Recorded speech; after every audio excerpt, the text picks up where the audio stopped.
আসসালামু আলাইকুম ভিউয়ার্স, আজকে আমি আপনাদের সাথে শেয়ার করব ডিজাইনার প্যান্ট পাজামা কাটিং এবং সেলাই করার সহজ নিয়ম, যেটি আমি নতুনদের জন্য খুবই সহজ পদ্ধতিতে কাটিং ও সেলাই করে দেখিয়েছি। আর এর মোহরির অংশে আমি একটি সুন্দর ডিজাইনও তৈরি করেছি। তো আপনারা অবশ্যই পুরো ভিডিওটি মনোযোগ দিয়ে দেখবেন। এখানে আমি পুরনো একটি প্যান্ট পাজামা এবং 2 গজ 4 গিরা পরিমাণ কাপড় নিয়ে নিয়েছি। এখন আমি পুরনো এই প্যান্ট পাজামাটির মাপে নতুন প্যান্ট পাজামাটি তৈরি করব। তো প্রথমে আমি সম্পূর্ণ কাপড়টিকে লম্বালম্বিভাবে 2 ভাঁজ অবস্থায় বিছিয়ে নিচ্ছি। তার মানে কাপড়টি কেনার সময় যেভাবে ভাঁজ করা ছিল আমি ঠিক সেই ভাঁজে সম্পূর্ণ কাপড়টিকে বিছিয়ে নিলাম। কাপড়টি লম্বালম্বিভাবে 2 ভাঁজ করা আছে। তো এবার আমি কাপড়টির ওপর থেকে 2 ইঞ্চিতে একটি মার্ক করে নিচ্ছি। এই 2 ইঞ্চি পরিমাণ কাপড় রাবার ঘরে রাবার বসানোর জন্য বাদ চলে যাবে, তাই আমরা এই কাপড়টিকে আমাদের লম্বার সাথে ধরবো না। তাই প্রথমে আমি 2 ইঞ্চি পরিমাণ কাপড় মার্ক করে নিলাম। এখন আমি এই 2 ইঞ্চি পরিমাণ কাপড় বাদ দিয়ে বাকি কাপড়ের ওপর পুরনো প্যান্ট পাজামাটিকে লম্বা করে ধরে প্যান্ট পাজামার লম্বার মাপটি নিয়ে নিব। তো এখানে পুরনো পাজামা থেকে আমরা 1 ইঞ্চি পরিমাণ কাপড় বেশি নেব সেলাইয়ের জন্য। তো এবার আমি এই কাপড়টিকে উঠিয়ে নিয়ে মার্ক করা এই জায়গায় লম্বা করে একটি দাগ কেটে নিচ্ছি। এখন আমি এখান থেকে কোমরের মাপটি নিয়ে নিব। তো আমাদের কোমর হলো 34 ইঞ্চি, 34-এর 4 ভাগের 1 ভাগ 8.5 ইঞ্চি, এবং আমরা আরও 2 ইঞ্চি নেব এক্সট্রা লুজ দেওয়ার জন্য, অর্থাৎ আমরা টোটাল 10.5 ইঞ্চিতে একটি মার্ক করে নেব। তো এবার আমি প্যান্ট পাজামার হাইয়ের মাপটি নিয়ে নিব। তো হাইয়ের মাপটি বের করার জন্য প্রথমে লম্বার মাপটি আগে মেপে নিতে হবে। তো এখানে প্যান্ট পাজামার লম্বা হচ্ছে 38 ইঞ্চি, 38-এর 4 ভাগের 1 ভাগ 9.5 ইঞ্চি, এবং আমরা আরও 2 ইঞ্চি নেব এক্সট্রা লুজ দেওয়ার জন্য, অর্থাৎ ওপর থেকে 11.5 ইঞ্চিতে হাইয়ের জন্য দাগ কেটে নিতে হবে। তো এবার আমি ওপরের দাগের সাথে নিচের দাগ লম্বা স্কেল দিয়ে মিলিয়ে দিলাম। তো এই সাইড থেকেও লম্বা করে একটি দাগ কেটে নিতে হবে। এবার আমি প্যান্ট পাজামাটির হাইয়ের অংশে একটি শেপ দিয়ে দিব। তো এই জন্য আমি এই কর্নার থেকে 2 ইঞ্চিতে একটি মার্ক করে নিচ্ছি। ছোট বড় সকলের ক্ষেত্রে এটা 2 ইঞ্চি রাখতে পারেন। তো এই কর্নার থেকে 1.5 ইঞ্চিতে প্রথমে একটি মার্ক করে নিতে হবে। তো এবার বাঁকা করে একটি শেপ দিয়ে নিতে হবে। এবার আমি হাইয়ের এই কর্নার থেকে পাজামার বন্ধ সাইড পর্যন্ত ফিতাটিকে ধরে এর মিডিল পয়েন্ট 6.5 ইঞ্চিতে একটি মার্ক করে নেব। তো আমি এই দাগের মিডিল পয়েন্ট 6.5 ইঞ্চিতে একটি মার্ক করে নিলাম। তো এবার এই মিডিল পয়েন্ট থেকে এই কর্নার পর্যন্ত যতটা দূরত্ব আসছে সেই দূরত্ব অনুযায়ী নিচেও একটি মার্ক করে নিচ্ছি। তো এই সাইডেও দূরত্ব আসছে 6.5 ইঞ্চি পরিমাণ। তো আমি 6.5 ইঞ্চিতে একটি মার্ক করে নিলাম। তো এবার আমি এই দাগ দুটি লম্বা স্কেল দিয়ে মিলিয়ে দেব। তো এভাবে করে একটি লম্বা স্কেল দিয়ে দাগ দুটি মিলিয়ে দিতে হবে। তো এবার আমি পুরনো প্যান্ট পাজামা থেকে মুহুরির মাপটি নিয়ে নিব। তো এখানে মুহুরি হচ্ছে 5 ইঞ্চি পরিমাণ, আমরা আরও 1 ইঞ্চি নিব এক্সট্রা সেলাইয়ের জন্য। তো আমি মিডিলের দাগ থেকে 2 সাইডে 3 ইঞ্চিতে দুটি মার্ক করে নিচ্ছি। তো এখন আমি এই দাগের সাথে এই দাগ এবং এই দাগের সাথে এই দাগ বাঁকা করে মিলিয়ে দেব। তো প্রথমে আমি 1 স্কেল পরিমাণ জায়গা সোজা করে কেটে নিচ্ছি। তো 2 সাইডে 1 স্কেল পরিমাণ দাগ সোজা করে কেটে নিতে হবে। তো তারপরে বাঁকা করে দাগ দুটিকে একসাথে মিলিয়ে দিতে হবে। তো আশা করি আপনারা এই পর্যন্ত বিষয়টি ভালোভাবে বুঝতে পেরেছেন। তো এটা যেহেতু আমাদের সামনের পার্ট, তাই আমরা এখানে ক লিখে রাখছি সামনের অংশটিকে চিহ্নিত করার জন্য। তো এবার আমি এই দাগ অনুযায়ী পুরো কাপড়টিকে কাটিং করে নিচ্ছি। তো এখানে একটি বিষয় খেয়াল রাখবেন যে প্যান্ট পাজামা কিন্তু সবসময় দুটি পার্টে কাটিং করতে হয়, অর্থাৎ প্রথমে সামনের পার্টটি কাটিং করে নিয়ে তারপরে পেছনের পার্টটিকে কাটিং করতে হয়, কারণ সামনের পার্টের তুলনায় পেছনের পার্টটা কিছুটা আলাদা হয়।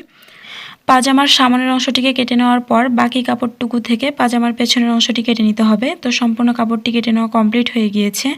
এবার আমি এই সাইড থেকেও কাপড়টিকে কেটে নিচ্ছি, তাহলে কিন্তু সামনের অংশের 2টি পা আলাদা হয়ে যাবে। তো এবার আমি বাকি কাপড়টুকু নিয়ে নিলাম।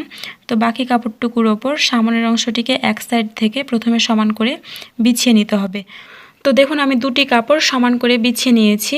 এখন আমি হাইয়ের অংশে সামনের পার্টের তুলনায় পেছনের পার্টের জন্য 2 ইঞ্চি পরিমাণ এক্সট্রা বেশি কাপড় নিয়ে নিচ্ছি। তো এখানে 2 ইঞ্চি পরিমাণ এক্সট্রা বেশি কাপড় নিচ্ছি, কারণ আমাদের সামনের অংশের তুলনায় পেছনের অংশটা কিছুটা ভারী হয়, এ কারণে যেন উঠতে বসতে কোনো সমস্যা না হয়। এজন্য আমরা সামনের পার্টের তুলনায় পেছনের পার্টের জন্য 2 ইঞ্চি পরিমাণ কাপড় বেশি রাখলাম। তো আমি এখান থেকেও 2 ইঞ্চিতে একটি মার্ক করে নিলাম। তো এরপর আমরা যত নিচে নামতে থাকবো কাপড়ের চওড়ার পরিমাণটা কমতে থাকবে। তো এখানে আমি 1.5 ইঞ্চি, এখানে 1 ইঞ্চি এবং সবশেষে এখানেও 1 ইঞ্চিতে একটি মার্ক করে নিলাম। তার মানে হাইয়ের অংশ থেকে মুহুরির অংশে কাপড়ের চওড়ার পরিমাণটা ক্রমে কমতে থাকবে, যেহেতু নিচের অংশটা আমাদের সরু হয়। খেয়াল করে দেখুন আমি কিন্তু এই সাইডটিতে এক্সট্রা কোনো বেশি কাপড় রাখছি না, সামনের অংশের দাগ অনুযায়ী এই সাইডটিতেও দাগ কেটে নিয়েছি। তো এবার আমি সামনের অংশের কাপড়টিকে তুলে নিয়ে পাজামার পেছনের অংশটিকে কেটে নিব।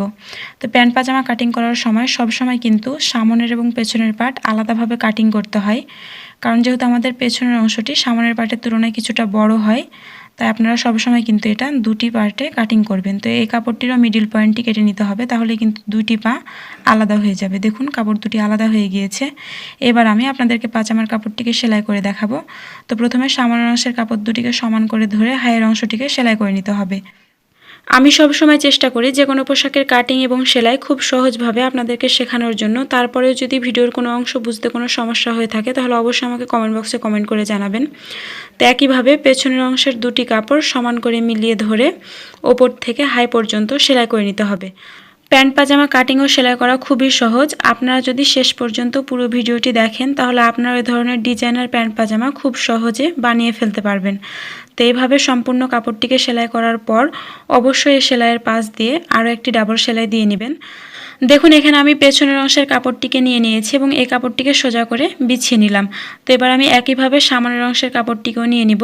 তো এই কাপড়টিকে আমি পেছনের অংশের কাপড়ের ওপর উল্টো করে বিছিয়ে নেব। তো এইভাবে বিছিয়ে নেওয়ার পর আমরা পাজামার সাইড সেলাই করে নেব। তো প্রথমে এই সাইডটিকে আমি সেলাই করে নিচ্ছি। তো একইভাবে এই সাইডটিকেও সেলাই করে নিতে হবে। তো নিচের কাপড়টিকে রেখেছি আমি সোয়া সাইডে এবং উপরের কাপড়টিকে রেখেছি উল্টো সাইডে। দেন দুটি কাপড় সমান করে মিলিয়ে ধরে পায়জামার সাইডটিকে সেলাই করে নিচ্ছি। প্যান্ট পাজামা কাটিং এবং সেলাইয়ের আরও একটি ভিডিও রয়েছে আমার চ্যানেলে। আপনারা যারা আগের ভিডিওটি ভালোভাবে বুঝতে পারেননি তারা এই ভিডিওটি সম্পূর্ণ দেখতে পারেন। তো নিচের এই মুহুরির অংশে সেলাই করে আসার পর নিচ থেকে 2.5 ইঞ্চিতে একটি মার্ক করে নিতে হবে, কারণ আমরা সাইডের ফাড়ার জন্য 2.5 ইঞ্চি পরিমাণ কাপড় সেলাই করব না। তো আমরা এখানে সেলাইটিকে থামিয়ে কাপড়টিকে এইভাবে ঘুরিয়ে নিয়ে আবারও নিচ থেকে ওপর পর্যন্ত একটি সেলাই করে নেব, তাহলে আমাদের ডাবল সেলাই হয়ে যাবে। আপনাদের কাছে ছোট্ট একটি অনুরোধ রইল, আমার ভিডিও থেকে যদি কিছু শিখতে পারেন তাহলে অবশ্যই আমার ভিডিওতে একটি লাইক দেবেন এবং আপনি আমার চ্যানেলে একেবারে নতুন দর্শক হয়ে থাকলে অবশ্যই সাবস্ক্রাইব করে পাশের বেল বাটনে অল ক্লিক করে দেবেন। তো এই সাইডটিকে সেলাই করে নেওয়ার পর একইভাবে অপর সাইডটিকেও সেলাই করে নিতে হবে। অনেক আপুরাই আছেন যারা পুরো ভিডিওটি না দেখে কমেন্ট করেন যে আপু বুঝতে পারিনি। তো আপনাদেরকে বলবো আপনারা অবশ্যই পুরো ভিডিওটি না টেনে মনোযোগ দিয়ে দেখবেন। তো আপনারা যদি পুরো ভিডিওটি মনোযোগ দিয়ে দেখেন তাহলে আপনারা অবশ্যই কাটিং এবং সেলাই খুব ভালোভাবে বুঝতে পারবেন। তো আমি পাজামার ওপর থেকে নিচ পর্যন্ত সেলাইটি করে আসছি। তো আমি আবারও নিচ থেকে 2.5 ইঞ্চিতে একটি মার্ক করে নিচ্ছি সাইডের ফাড়ার জন্য। তো এর আগ পর্যন্ত সেলাই করে এসে আবারও ডাবল সেলাই দিয়ে নিতে হবে। তো এবার আমি এই যে এই সেলাইয়ের বাইরে 2 সুতা পরিমাণ কাপড় বেশি রেখে এক্সট্রা কাপড়টুকু কেটে নিচ্ছি। এইভাবে করে সাইড থেকে কিছু পরিমাণ কাপড় কেটে নিতে হবে। এবার আমি পাজামার কাপড়টিকে সোজা পাশে করে নিলাম। তো এখন আমি 2 টুকরা কাপড় নিয়ে নিলাম।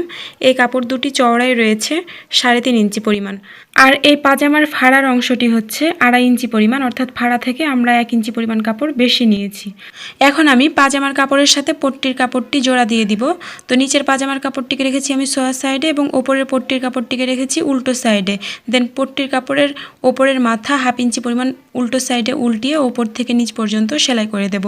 তো নিচের এই অংশে এসে 2 সুতা পরিমাণ কাপড় বাকি রেখে আবারও সেলাইটিকে ঘুরিয়ে সেলাই করে নিতে হবে। তো আমি এই সাইডের পট্টির কাপড়টি যেভাবে জয়েন দিলাম একইভাবে অপর সাইডের পট্টির কাপড়টিও জয়েন দিয়ে দিব। তো আগের পট্টির কাপড়টির মতো করে এই কাপড়টিকে সেলাই করে নিতে হবে। তো দুটি কাপড় সমান করে মিলিয়ে ধরে ওপর থেকে 1/2 ইঞ্চি পরিমাণ ভেতর দিকে উল্টিয়ে সেলাই করে নিতে হবে। এই ডিজাইনটি তৈরি করা খুবই সহজ। যারা একবার দেখে বিষয়টি বুঝতে পারেনি তাদের কাছে অনুরোধ রইল ভিডিওটি আবার দেখার জন্য। বিশেষ করে এই অংশটা আরেকটু টেনে দেখবেন, তাহলে আপনারা অবশ্যই বুঝতে পারবেন। তো দেখুন আমি এই সাইডটিকেও সেলাই করে নিলাম। তো এবার আমি পট্টির কাপড়টিকে উল্টো সাইডে উল্টিয়ে নেব। তো তার আগে এই সেলাইয়ের বাইরের কিছুটা কাপড় অল্প অল্প করে কেটে নিতে হবে। তো এইভাবে করে আমি সেলাইয়ের বাইরের কিছু কাপড় অল্প অল্প করে কেটে নিচ্ছি। তো কোণার এই কাপড়টুকু কেটে ফেলতে হবে। এই সাইডের কোণার কাপড়টুকুও কেটে নিলাম। তো এই সাইড থেকেও কিন্তু কিছুটা কাপড় কেটে নিতে হবে। তো এইভাবে কাপড়গুলো কেটে নেওয়ার কারণ হচ্ছে আমরা যখন পট্টির কাপড়টিকে উল্টো সাইডে উল্টিয়ে নেব তখন যেন খুব ভালোভাবে পট্টির কাপড়টি উল্টে যায়, তার মানে ফিনিশিংটা ভালো আসে। তো এইভাবে করে কোণার কাপড়গুলোকে বের করে নিতে হবে। তো বাড়িতে যদি লোহা জাতীয় শক্ত কিছু থাকে তাহলে আপনারা তার সাহায্যে এইভাবে করে কোণার কাপড়গুলোকে বের করে নেবেন, তাহলে ফিনিশিংটা খুব ভালো আসবে। তো আমি দুটি কাপড় বের করে নিয়েছি। এবার আমি পাজামার কাপড়টিকে উল্টো সাইডে করে নিলাম। তো এইভাবে করে নখের সাহায্যে সাইডগুলো ঘষা দিয়ে নিতে হবে, তাহলে ফিনিশিংটা অনেক সুন্দর আসবে। এখন আমি পট্টির কাপড়ের খোলা সাইডটি ভেতরের দিকে সমান করে উল্টিয়ে নিয়ে এর উপর দিয়ে সেলাই দিয়ে নিব। তো এইভাবে করে সেলাইটি দিয়ে নিতে হবে। আর খেয়াল রাখবেন সেলাইটি যেন একদম সোজা হয়, তাহলে সোজা পাশে সেলাইটি দেখতে অনেক সুন্দর লাগবে। আর এই সেলাইটি কিন্তু পাজামার কাপড়ের উল্টো সাইডে হচ্ছে। দেখুন সম্পূর্ণ কাপড়টি সেলাই করা কমপ্লিট হয়ে গিয়েছে। এখন আমি পাজামার এই কাপড়টিকে সোজা পাশে করে নেব। এটা হচ্ছে পাজামার কাপড়ের সোজা পাশ। একইভাবে আমি অপর পায়ের অংশটিও সেলাই করে নিয়েছি। এবার আমি পাজামার কাপড়ের খোলা সাইডটি সেলাই করে নেব। তো এই জন্য পাজামার কাপড়টিকে উল্টো সাইডে প্রথমে এভাবে ভাঁজ করে নিতে হবে। তারপরে সাইড থেকে 1 ইঞ্চি পরিমাণ কাপড় বাকি রেখে সেলাইটি করে নিতে হবে। তো আমি এক পা থেকে সেলাইটি শুরু করব এবং পাজামার অপর পায়ে সেলাইটি শেষ করব। তো দেখুন প্যান্ট পাজামা কাটিং ও সেলাই করা খুবই সহজ। আপনারা যদি পুরো ভিডিওটি শুধুমাত্র একবার মনোযোগ দিয়ে দেখেন তাহলে আপনারা এই ধরনের ডিজাইনার প্যান্ট পাজামা খুব সহজেই বানিয়ে ফেলতে পারবেন। তো এইভাবে করে সম্পূর্ণ কাপড়টিকে একবার সেলাই করা হয়ে গেলে অবশ্যই আপনারা এই সেলাইয়ের পাশ দিয়ে আরও একটি ডাবল সেলাই দিয়ে নেবেন। তো আমি অফ ক্যামেরায় এই সেলাইয়ের পাশ দিয়ে ডাবল সেলাই দিয়ে নিব। তো দেখুন দুটি পাই সেলাই করা কমপ্লিট হয়ে গিয়েছে। এবার আমি পাজামার কোমরে ইলাস্টিক বসিয়ে নেব। তো প্রথমে আমি কোমরের এই কাপড়টিকে খুব অল্প পরিমাণে উল্টো সাইডে ভাঁজ করে এর ওপর দিয়ে সেলাই দিয়ে নিব। তো আমি 1/2 ইঞ্চিরও কম পরিমাণ কাপড় উল্টো সাইডে মুড়িয়ে এর ওপর দিয়ে সেলাই দিয়ে নিচ্ছি। প্যান্ট পাজামা কাটিং এবং সেলাই করার আরও একটি সহজ ভিডিও আমার চ্যানেলে দেওয়া রয়েছে। অনেক আপুরাই সেই ভিডিওটি বুঝতে পেরেছেন, তবে কিছু কিছু আপু রয়েছেন যাদের ভিডিওটি বুঝতে একটু সমস্যা হয়েছিল। তো তাদের জন্য আজকের ভিডিওটি আমি আরও সহজভাবে বানানোর চেষ্টা করলাম। তো আপনারা অবশ্যই এই ভিডিওটি মনোযোগ দিয়ে দেখবেন।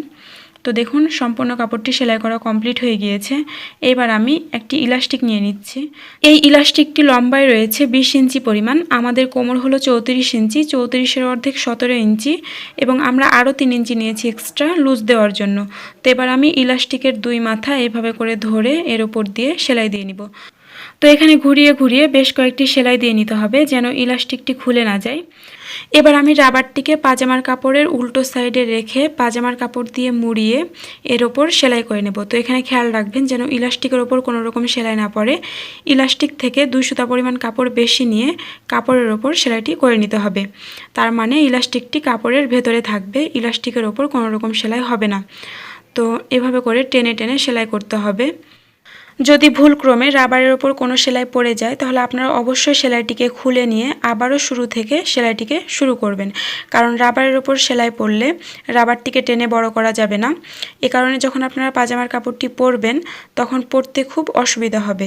তো এইভাবে করে আমি সম্পূর্ণ কাপড়টিকে সেলাই করে নিচ্ছি। তো কাপড়টি সেলাই করা কমপ্লিট হয়ে গিয়েছে। এবার আমি পাজামার কাপড়টিকে এভাবে করে ঘুরিয়ে ঘুরিয়ে কুচিগুলোকে সমান করে নিচ্ছি। তো এভাবে করে কুচিগুলোকে সমান করে নেওয়ার পর পাজামার কাপড়টিকে এভাবে করে টেনে মাঝখান দিয়ে আরও একটি সেলাই দিয়ে নিতে হবে। তো সেলাইটি দেওয়ার সময় অবশ্যই কিন্তু এই যে কাপড়ের দুই মাথা 2 হাত দিয়ে টেনে মাঝখান দিয়ে সেলাইটি দিয়ে নিতে হবে। এইভাবে করে সম্পূর্ণ কাপড়টিতে টেনে টেনে সেলাই করে নিতে হবে। ভিডিওটি ভালো লাগলে অবশ্যই ভিডিওতে একটি লাইক দেবেন এবং আপনি আমার চ্যানেলে একেবারে নতুন হয়ে থাকলে অবশ্যই সাবস্ক্রাইব করে পাশে আসা বেল আইকনটিতে অল ক্লিক করে দেবেন পরবর্তী ভিডিওর নোটিফিকেশন পাওয়ার জন্য। দেখুন ইলাস্টিক লাগানো কমপ্লিট হয়ে গিয়েছে। সবশেষে আমি পাজামার মুহুরির ফাড়ার অংশটিতে 3টি করে শোবোতাম লাগিয়ে নিয়েছি।